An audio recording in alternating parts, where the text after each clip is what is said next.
This is what we're going to do next is a grid layout. These are all duplicates, but we'll change them up. When we go back into our builder, this is where we left off on the services page. Let's add a page title section at the top. We go borrow that and basically copy it from the About Us page. Page Manager on the left. Select, open the pages and go to the About Us section and click on Edit Page. I can right click and copy this and then paste it, or instead go to Save Library if you know you're going to reuse this one a lot or use it again a lot. And I'll call this Page Title. That's an easy one, Page Title section, and select Save to Library. Once that is done, we go back to the Page Manager and we go to Services. Before I do that on the page, this text is supposed to be center aligned. I'm not sure what happened here, why after a few updates it's behaving like this. I spend a lot of time in trying to figure this out, and I don't want to waste this video on trying to figure it out. So it looks like this. I'm not going to fix it now because going into that is just totally off what this tutorial is all about. But if you notice that, just be aware it is there and not my fault. I can claim absolute innocence here. Good. With that out of the way, I'll just quickly click Save on this page. We go back to our Page Manager here on the left, Services, and click on Edit, and we go to this page. Now that we've saved that section, let's go to any place we can add a new section. Up here, Add New Section, Add from Library, and Page Title section. Use this section, and it drops in. We're going to see there's a gray bar at the top. Previously, in the previous video, just to see the header, I put a section there and made it gray. So let's remove it. Go to Layers panel. Under Page, that first section is the one that I work with, and I can just hit Control Backspace, Command Backspace on my computer to remove it. Change this one out here, call it Services. At least we know what we're doing. Now, let's talk about the grid. Baby steps. Yes, baby steps. First of all, let's add a new section and have a look at what is happening here with all of these options that we get. At the very top, we have 4 groupings under the name Flex: equal columns, offset columns, multi-row, multi-column. These are pre-made Flex options for you. It's basically columns. And you can create this from scratch by yourself. But as you've seen, if it's so easy just to click on it, why do you need to create it from scratch? It's actually a feature that I really like about Divi. And it's an age-old feature. Before you had control over adding columns and making things responsive, Divi had these layouts, which actually made Divi very powerful, which other page builders didn't have. And then when other page builders became very flexible, Divi was behind. But with these new controls, Divi is kind of in the lead at this moment. Below this grouping, we have another one called Grid. And I think the one to understand about grid that really shows you the power of the grid layout is this one here under Masonry, where you can create these really metro kind of layouts, look really funky. I just want to tell you that the reality is you're almost never going to use this. And you should actually really go for deep introspection and ask yourself, why do you want to use this when a simple grid suffice? This brings in a lot of design technicalities, not that much. Actually, it's much easier now, but it is one of those things that, is it really necessary? And I see a lot of people, they really, really want to use this kind of layout and it doesn't suit their website. Most of the time, something like a 3-column layout, the equal columns, is going to work. The moment you have something that repeats, that's more or less the same, and it goes to a second row or a third row, and you want to contain them, then the grid is perfect for that. You can see here we have the grid, and one of the things that the grids from the beginning all have in common is that they have a second row. And of course, you can have a third row, the row can go on. And that is where you have to think that if you just need 3 columns next to each other, you stick to this up there. But if you want 3 columns and below it another 3 columns, like 6 service cards, which is what we're going to do, then think of the grid. Right, so I've scrolled up and down for this one a few times now, making me nauseous. Let's go to grid multi-row and select this one. Before we bring in any content, what has happened on the page? Click, and let's go over to our layers panel and look here. The section came in with a row, and guess what? There are columns. So what makes this row different from that row? And it is the instruction under the design. With this row that we just brought in, the grid row, let's rename it. We call this grid row so that we have a good idea of which one we are working with. With the grid row selected, go to the inspector on the right and go to design. And you can see next to layout, there's already a blue little dot. Yeah, you didn't make any changes, but by selecting that preset, Divi made the change for you. Open it up, and under layout style, you will see it is set to grid. Select the row, previous one, up here the section, and now you will see under layout, it is set to flex. That's the standard one. We've been working with it, module 1 and module 2. So the row module, the row element, can be a flex and it can be a grid. Yes, it can be, Bobby. And all you need to do is go to this drop down and you can select flex, grid, or block. Block is for another time. We can say block is for another time, but if you are interested, block is basically column. So this one at the top is a flex, and then this one, if I select this grid row, you will see that the layout style is set to grid. A couple of days, weeks ago, this option here, Open Grid Editor, wasn't here. And we'll work with that one soon, but I want to also show you how at a very basic level, you don't even need the grid editor. Let's bring in some content first. So we have a grid, and this is a nested element. You know that. Go to the content of the row, open up the elements, and here are all the columns already created for you. Go to the first column, add new module or row, and what I'm going to do is bring in the ever so popular blurb. So I'll just search for the blurb and I'll drop it in there. Personally, I never use the blurb. I just build out everything myself. But this is a good example of how you bring in something with image, title, and some paragraph, and then keep this style and repeat it across all of these grids. One place where the grids will come into play is in module 3 and 4, when we work with the post list and the product list creators, the loop builders within Divi. Then this becomes really essential because you only build out one, and then you set how many should appear, and they will just fill up everything by itself. But in this case, I'm going to have to copy this 5 times. I don't copy the blurb. That's important to understand. I have to copy the column. Select the grid row, elements, delete these 5 columns, and then let's go ahead and duplicate it. And now you have the grid here. Select the grid row, make sure it is selected, go back to design and open up layout. Scroll to number of columns, and here you can see 3. At the very beginning, from those pre-mates, we chose 3. But this is where you will see it's very easy. Let's say I wanted it to be 2 columns. Then I just backspace and I make it 2 and I enter. The moment I make it 2, you will see I have 3 rows now.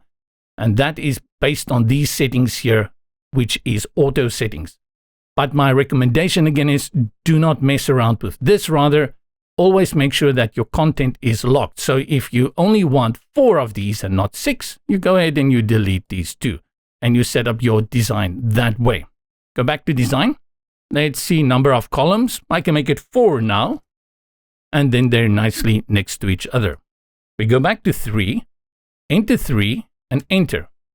Naturally, these 2 spaces are empty. The grid is still there. There is space for them, but there is no content. And the only way you can bring content in within a row is that you need to bring in a column. And to do that, we're just going to duplicate the columns with the grid row selected, go back to content, columns, and do it 2 more times. The important part from here is how do we work with our responsiveness. Select tablet, and now we think, this is a little bit too cramped. Let's give it a little bit more breathing space. Under design, number of columns, we are within the tablet view, I'll type in 2. And from here, I can just go to edit responsive values. It opens up the dialog box. Click within number of columns for the mobile device, and it will switch the display to mobile device. And I type in 1, enter, and it gives me 1. By clicking in this for columns, we go back. You will see we have 2. And then number of columns here, we go 3. What are these two lines? They disappeared. Oh, it's these lines. Okay, I get it. And that is all there is to it. There are many other page builders that also have grid functionality like this, but they make it far more complex. You have to put in your 2F and rows, and you have to set that up with CSS speak, which is something we really try to avoid. When we get to the grid editor now I'm going to show you how this is even taken to the next level of ease and convenience. Let's bring in our real content now that we've got a good grasp of what is going on here. Select delete selection. We bring in that section again, scroll down to grid multi-row and select this one with 6 boxes because that's exactly what I want. I'll bring in an SVG module at the top for an icon. Select. Below that, I'll bring in a heading. Select. And below that, I will bring in a text element module. Select the SVG. Let's go to our SVG source and select uploaded SVG. Click on add SVG. And where's my, let's go for this one. For services, upload an SVG. Style it out. Go to design, sizing. I'll put it on my width at 64 pixels. I think that's a little too small. No, 64 is perfect. And then for the fill, I think the fill is our primary color. Let's keep it at 64. It's a little bit too big, but at least we can see where it is. And then we can say our first services, select financial help, and I'll type it like that because once I go into design, this is heading text, and this will be an H3. The reason it is H3, we'll put a title here at the top for this section, which will make it an H2. Heading font weight, I'll put it on light, and then I want to put it first on uppercase. We give it a little bit of letter spacing. I'll put it on 2, and I like that. Line height, I'll put it on 1M. Just make sure the spacing is too much here. Select the column, and that is where we have the layout for the vertical gap. I'll put that on 16. Then we select the icon again, go to spacing, and then margin bottom 32. Go back, select the column. Let's bring in some padding to make it look a tad better. And I'll apply 16 padding all around. 16 and 16. And then finally, let's also give it a color. And that is under content in Divi, background. And we give it a color, this one. You can see that 16 is too little. Select the column again, go to design. And let's make it something like 36. Much better. Our design is done. Go to the row, content, and delete the other 5 columns, and then duplicate this one 5 times. Now let's work with the grid editor.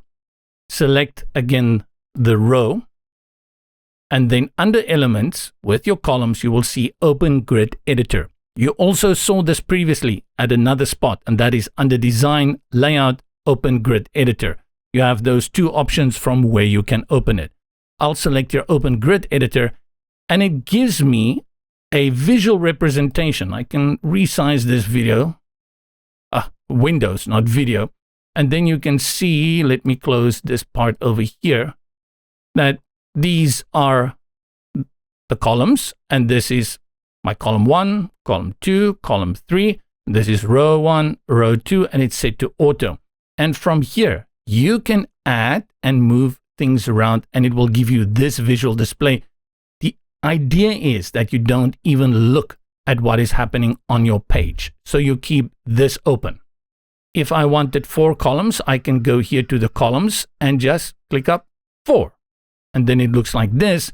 And the grid editor is smart enough to know that there are no columns here. Currently, you will have to copy this one 2 times and bring it in. If you look on the page, look at that. It has already updated on the page. This is a visual displayed grid editor really cool. But there's a few more cool functions here. I'll show you. You can play around with them. Go to this one. See those corners.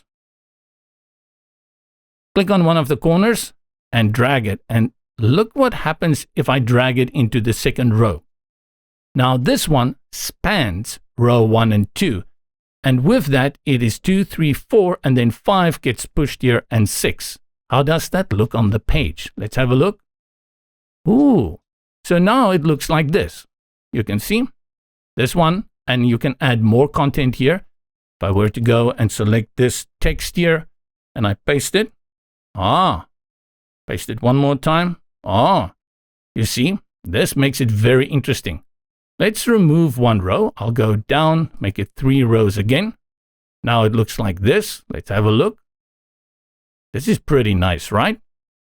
But to space things out, let's make it even more interesting. Let's go to 4 and drag it like this. And then for 3, I'm going to drag it like this. And that is how you build out those grid metro style blocks that you saw on the layout. Cool, right? This is really cool. I love this, that it can work so easily. Let's go back. We put it back to where it was. Each one, just one row. And it's nicely 1, 2, 3, 4, 5, 6. While I'm here, I'm curious whether I can drag them. Look at that. I can drag them. That is amazing. So I can drag that back to 1, 1, 2, 3, 4. You can even rearrange them from here. That is really awesome as well. Another few features that I like, hover in the middle. This is what? This is your horizontal gap. Click and just drag. And you will see the horizontal gap values at the top change. And it gives you, again, that visual display. Bringing it back down to something like 16. Let's put it here on 16. And then same here. Click and drag for the gap between the rows. Same thing. And if you cannot lock it in, you just go up here. Where's the horizontal gap? You can put this in as well. From your columns and rows, you can also set the responsive values. Click on it and it opens up this little box that we saw earlier. Click in the first one. I'll just type in 3. This is how many columns we want for our desktop display. Click in the tablet and now I'll type in 2. Enter and it makes it 2. Click in the mobile and when you'll see it's already 2, but this time I'll type in 1 and enter. Click back up. And all of that done here, removing all the content to confuse you and giving you this control with the grid editor. A super tool if you are looking at complicated grids. If you just want to do a basic 6 grid, like a 3x2 grid for 6 columns like we have, you don't need it. But I just love this tool. It is well thought out, well implemented. You just add, you remove, and you change everything here. And once you are done, you just click here and close it out. Let me just go here and remove some of this because now I have created a lot of this. Okay, delete. We are back here. Let's test the responsiveness. Go to our tablet display, 2 columns, and on phone, 1 column. And that is what I love about the grid. It is so easy. From here, you go ahead and you change it out. And we're going to run into a slight issue here. I'll show you soon what I mean by that. Let's select this target.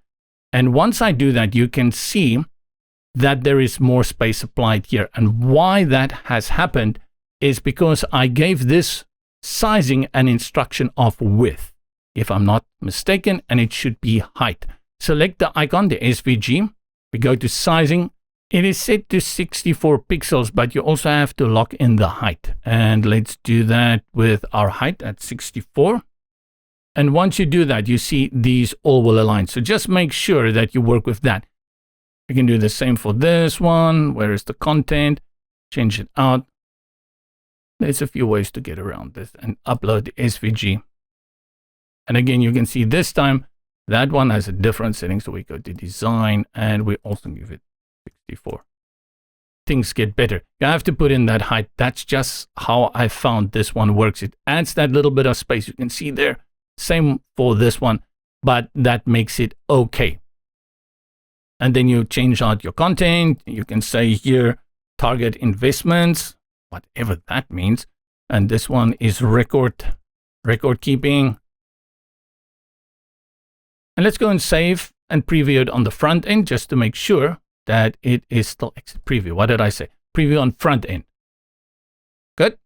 And then we activate Pixify to make sure that Pixify also agrees with us. Scroll down. Oh, it looks good. Restart to update later. It looks good.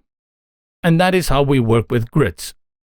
I will pause this one here, but I think it's important that you play around with this. If you've never worked with the grid is, in my opinion, pretty essential when it comes to loop building, which is something that we'll do within Module 3 and Module 4.